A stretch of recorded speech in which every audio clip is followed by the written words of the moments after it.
Chicago, where I'm going to show you old collections from Cycle1. Let's go!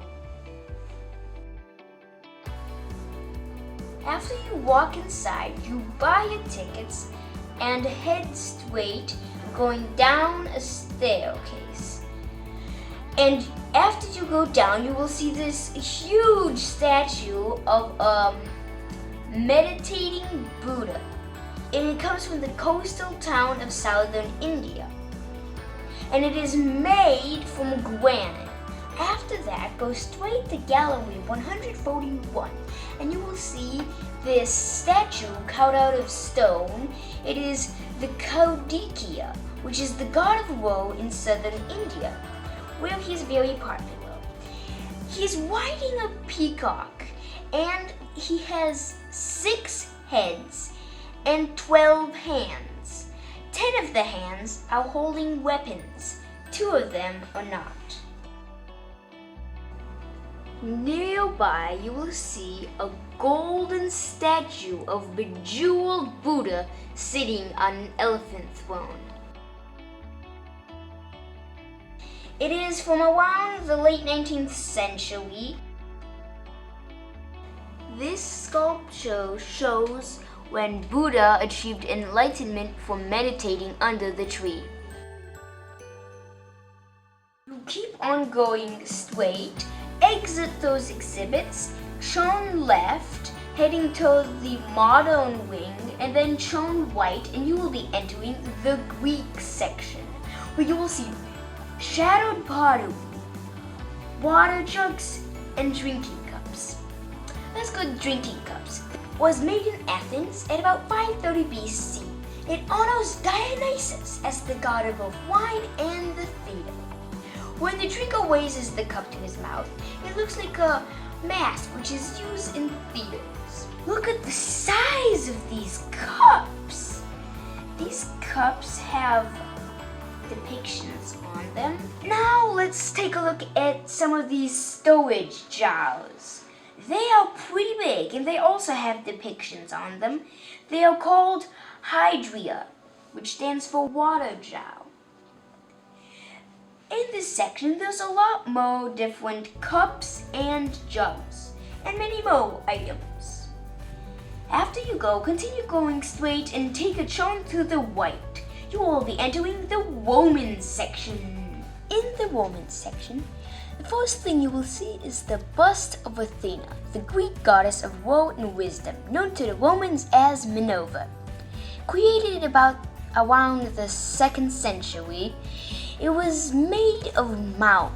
A couple items down, you will see the bust of Emperor Marcus Aurelius. It was created around 170 AD, and it is made of marble. He is the last emperor of the Pax Romana. Continue going straight, and then take a right.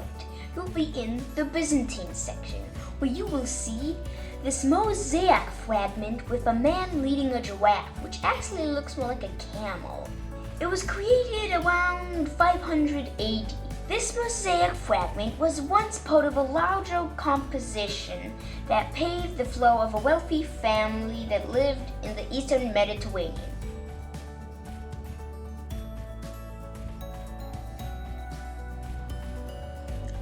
One of my favorite items from the Byzantine section is the lamp. It is estimated to be made around 600 AD. The early Byzantines, like the Romans, burnt olive oil for light. Glass lamps such as this were expensive and costly to keep lit, so they were used in the most important part of a church. Generous people gave large sums of money just to keep the lights on. For example, Emperor Constantine donated the revenue of 7 large estates just for the maintenance of 174 lamps.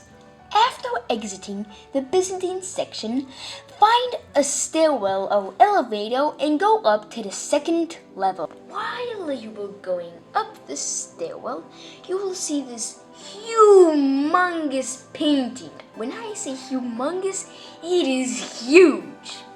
you will see this huge painting of clouds. It is by an American artist, Georgia O'Keeffe. It is from Cycle1. She drew this painting after it was her first time on a plane. After ascending the staircase, go straight to Gallery 230. You will pass through the galleries of Monet and Degas, and you will also see the most famous painting in Chicago Art Museum. This painting was made by George Seurat. Make sure when you look at it, look up close. You'll see tons of dots in different colors. After Gallery 230, turn left, keep on going straight, following the signs that lead to medieval art, where you will see armor, weapons, shields, display. After taking a look at that, you can imagine what it looked like to be a knight in the medieval age. After you reach the end of the medieval section, turn around and head straight to Gallery 234. Look to your left and you will see, in Gallery 206, the paintings of the artists we did in Cycle 1. The first artist I'm going to tell you about is El Greco, which in Spanish means the Greek. El Greco was born on the island of Crete, which is part of Greece. He was not very popular in Greece or his homeland, so he moved to Spain trying to find work, and he did. The name El Greco in Spanish means the Greek. It was his nickname because he was from Greece. Every painting has a story behind it. I'm going to tell you the story of the painting of Saint Martin and the Beggar.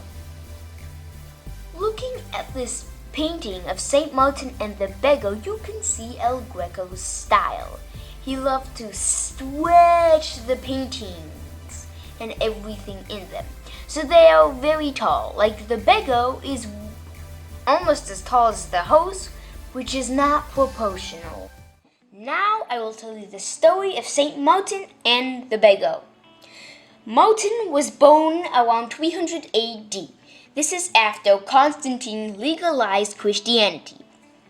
Now Martin was interested in Christianity.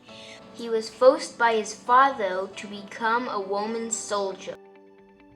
While Martin was campaigning with his troops in an area near Spain, he saw a beggar on the road who had barely any clothes. It was freezing out. So Martin pulled out his sword, sliced his army cloak in half, and gave it to the beggar. Now, his army cloak is like his blanket when he sleeps, the only thing for heat he has. The next night, Martin had a vision of Jesus coming to him wearing the cloak. And he said to him, "Thus that you have done to the beggar, you have done to me." This inspired Martin to become a bishop in 372 AD. Keep in mind that this story happened 1,000 years before El Greco was born. This painting was placed in a church or chapel so that when people went to pray, they would be reminded of this story, which is like the Good Samaritan story. If you want to see Fra Angelico's painting, exit into this hallway. In the hallway, you will see Fra Angelico's painting, which has a golden background. It is a painting of an Egyptian monk. He was born around the 4th century. The monk was considered to be the founder of monasticism, and his name is Saint Anthony. Fra Angelico was an Italian monk who got inspiration from Saint Anthony. Saint Anthony was also a monk who lived 1,000 years before Fra Angelico was born. Did you know that actually only 5% of all the paintings in the museum are on display? The rest of all the artifacts and paintings are actually in storage. So, before you head to the Art Institute of Chicago, you should check online which paintings they have in display. Because last year I saw Albert Dürer's paintings, and when I came this year, none. I didn't have enough time to go everywhere and see every exhibit, but there are many more. Overall, the Art Institute of Chicago is a great place. Thanks for watching. If you have any questions, write in the comment below. Thank you.